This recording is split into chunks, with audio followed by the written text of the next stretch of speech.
Your mother and I are having lunch at Le Cirque. Sure beats those vending machine sandwiches at your little clinic. When will you join a real medical practice? I slipped my phone back into my white coat pocket, continuing my walk through the bustling halls of Metropolitan General Hospital. 10 years as chief of surgery and my parents still thought I worked in some tiny neighborhood clinic. I'd stopped correcting them years ago. Dr. Sullivan. A resident rushed up, charts in hand. The Johnson twins' surgeries were successful. Both tumors removed, margins clear. Excellent work, Dr. Chin. I reviewed the charts, making notes. Schedule follow-ups for next week. My phone buzzed again. Diana's son just made partner at Goldman. Remember when you turned down that finance internship to do your community medicine thing?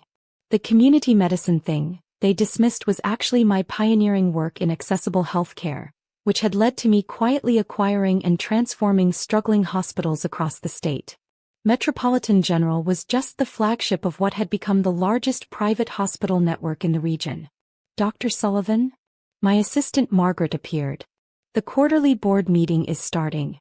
They need your approval on the new surgical wing budget. I nodded, heading toward the conference room. Any other pressing matters? Yes. She consulted her tablet. Your parents' doctor's office called. Your father needs approval for his cardiac procedure.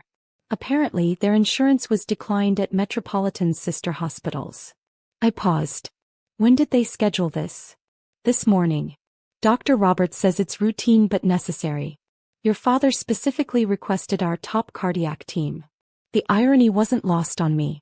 They'd spent years mocking my career choices, never bothering to learn what I actually did. Now they needed the hospital board's approval, my approval, for their care. Interesting, I said, entering the conference room. Let's see how this plays out.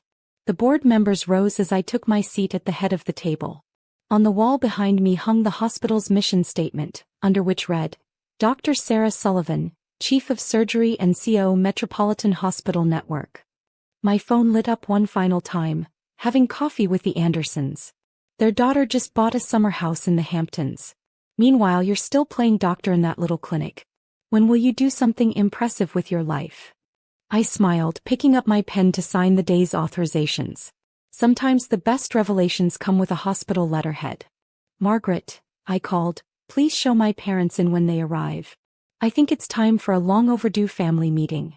The look on my father's face when he walked into Metropolitan's executive suite was worth every dismissive comment I'd endured over the years.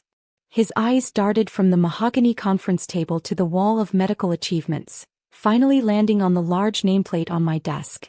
Dr. Sarah Sullivan, Chief of Surgery and CO. There must be some mistake, he stammered.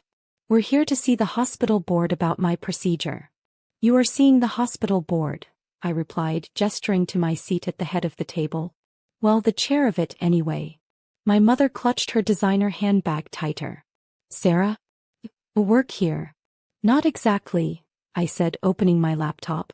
I own here. Along with the other 12 hospitals in the Metropolitan Network.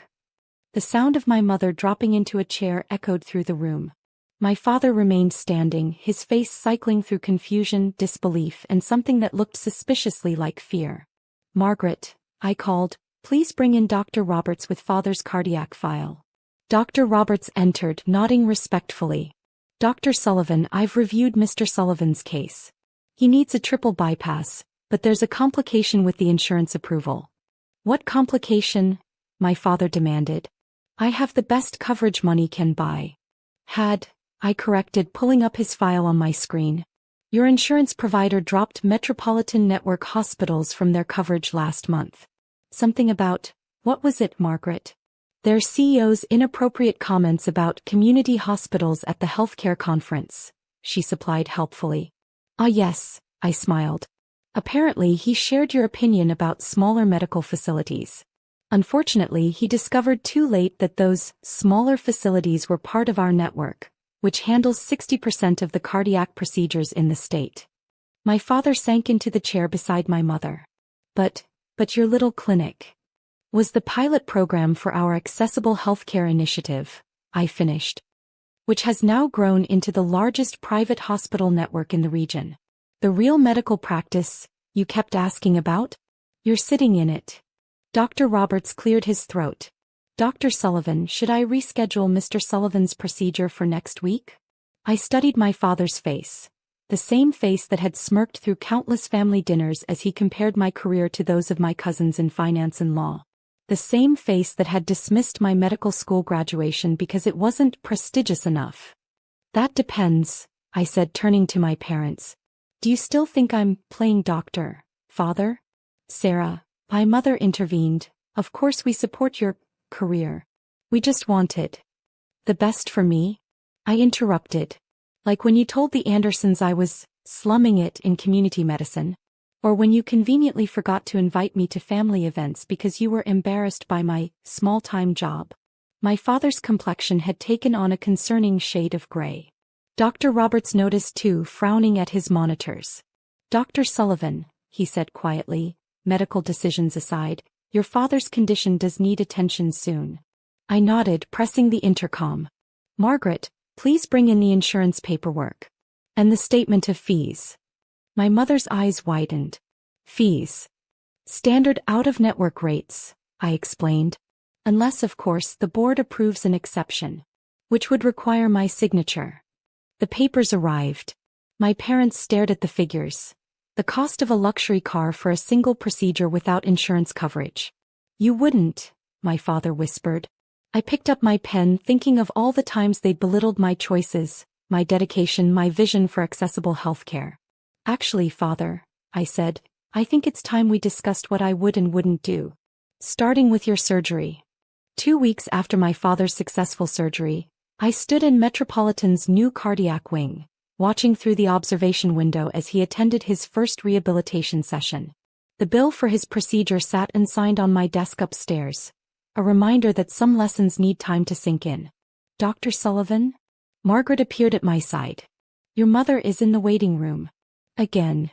I checked my watch. 3rd time this week. Is she carrying her usual peace offerings? Designer bags and gilt, Margaret confirmed.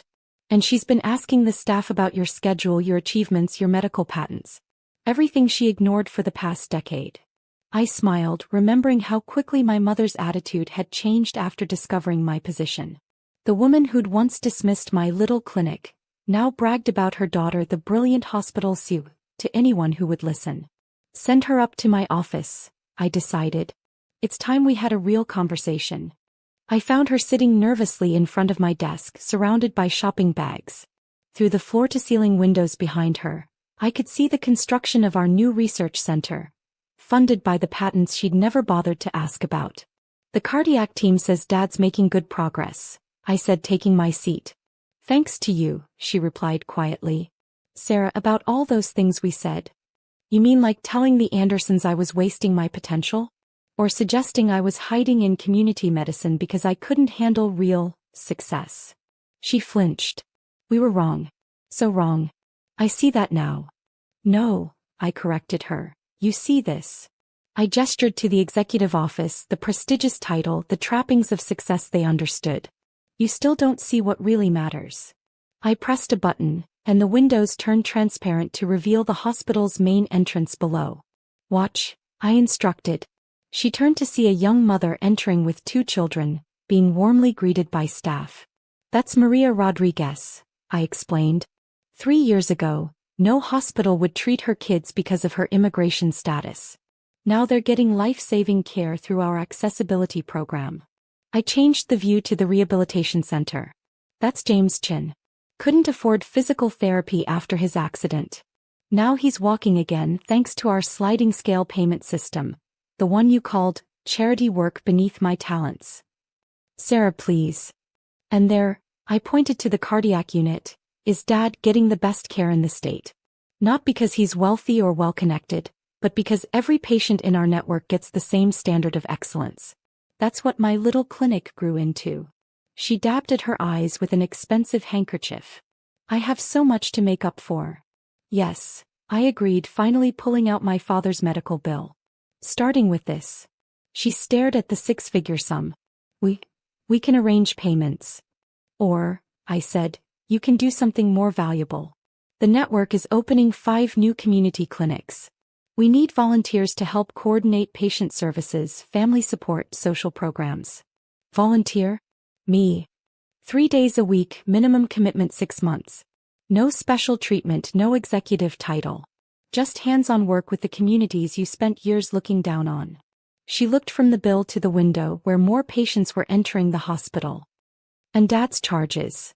We'll discuss adjusting them based on your volunteer hours, I said. Consider it a lesson in the value of community medicine. To my surprise, she straightened her shoulders. When do I start? Monday. Margaret will show you where to get your volunteer badge. And Mom? The designer outfits stay home. Clinic work requires comfortable shoes and humility. After she left, I walked down to the cardiac unit. My father was finishing his therapy session, looking both exhausted and chastened. Tough day? I asked, checking his charts. Sarah, he said, catching his breath, that young resident mentioned you pioneered this rehabilitation protocol. Said it's being adopted nationwide. Just a small-time contribution, I replied mildly. He winced at his own words thrown back at him. I was wrong. About everything. I know. I helped him back to his room. But you're learning. Both of you are. Your mother told me about the volunteer program, he said. She's excited. Never seen her like this. I checked his vital signs, the gesture automatic after years of practice. Sometimes the smallest clinics teach the biggest lessons. And my bill? He asked cautiously. Let's see how Mom does with her community service first, I smiled. Consider it a family rehabilitation program. As I left his room, my phone buzzed with a message from Margaret. The Andersons called. They need approval for their son's sports injury treatment.